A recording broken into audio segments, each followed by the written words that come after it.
তো hello everyone, কেমন আছো সবাই? আশা করি সবাই সুস্থ আছো, আমিও সুস্থ আছি। তো আবার বললাম রেগুলার ভিডিও চলবে, কিন্তু তারপরও রেগুলার ভিডিও আসতেছে না।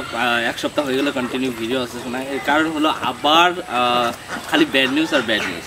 তো প্রথম ব্যাড নিউজ বলি যে আমি একটা কয়লার মুরগি উমে বসাইছিলাম, সেটা আগের ভিডিওতে দেখাইছিলাম যে একটা কয়লার মুরগি উমে বসে। তো কয়লার মুরগিটা এই ঘরেই থাকে, এই ঘরটা, কিন্তু এই ঘরটা কোনো দরজা নাই, টিন দিয়ে আটকায় রাখি।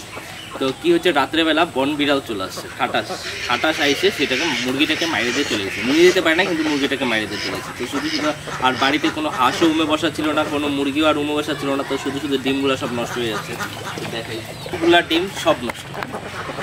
আমার এখন সবগুলা ডিম ফেলে দিতে হবে, সব নষ্ট হয়ে গেছে। তো এখন আর কিছু করার নেই, সবগুলো ডিম নষ্ট। সবগুলো সুন্দর ডেট দিয়ে দিয়েছিলাম, মানে আজকালকার মধ্যেই ফুটতো যদি হলো মুরগিটা ঠিক থাকতো। তো সবগুলো ডিম নষ্ট হয়ে গেছে। তো সবগুলো এখন উপায় নাই, সব পোকা পর্যন্ত হয়ে গেছে একদম।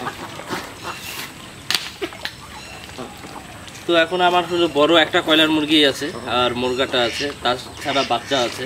মানে টোটাল 4টা মুরগি আনছিলাম কয়লার, তার মধ্যে 3টা মুরগি ছিল, একটা মুরগা ছিল। তো প্রথমে আগে একটা এমনি মারা গেছে অসুস্থ হয়ে, তারপরে একটা এই যে মারা গেল, আরেকটাই আছে।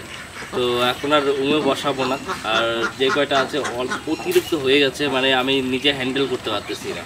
মানে সবাইকে খাবার দেওয়া, সব কিছু কমাই দেবো, হাঁস মুরগি কমাই দেবো, কারণ সব কিছুতে সময় দিতে পারতেছি না। আর হাঁস মুরগি কমাই কিছু এক্সোটিক জিনিস আনবো। এক্সোটিক বলতে মানে একটু বিদেশি পাখি টাকি তেমন কিছু একটা আনার, যেগুলো মানে খাঁচায় রেখে পালতে পারবো। কারণ এগুলো ছাড়া থেকে প্রচুর অত্যাচার করে, মানুষের বাড়ি চলে যায়, উড়ে বেরোয় যায়। তো এদের পেছনে প্রচুর সময় যায়, তাই হলো হাঁস মুরগি অনেক কমাই ফেলবো। আর তার সঙ্গে আরও ব্যাড নিউজ হচ্ছে, যেমন আমার সিল্কি যে মুরগিটা ছিল, সাদা মুরগিটা, সেই মুরগিটা অসুস্থ মারা গেছে। তার সঙ্গে যে সাদা 2টা হলো চীনা হাঁস ছিল, তার মধ্যে যে ফিমেল চীনা হাঁসটা যে ছিল সেটাও অসুস্থ হয়ে মারা গেছে। তো এত কিছু খালি মারাই যাচ্ছে। তো এর জন্য ঠিকমতো ভিডিও করতে ইচ্ছা করে না, আর ভিডিও আপলোড করতে ইচ্ছা করে না, যার জন্য হলো এতদিন থেকে ভিডিও বন্ধ আছে। তো আবার চেষ্টা করবো রেগুলার ভিডিও করার। তো আজকের মতো এতটুকু, আবার দেখা হচ্ছে পরবর্তী ভিডিওতে। তত টাটা।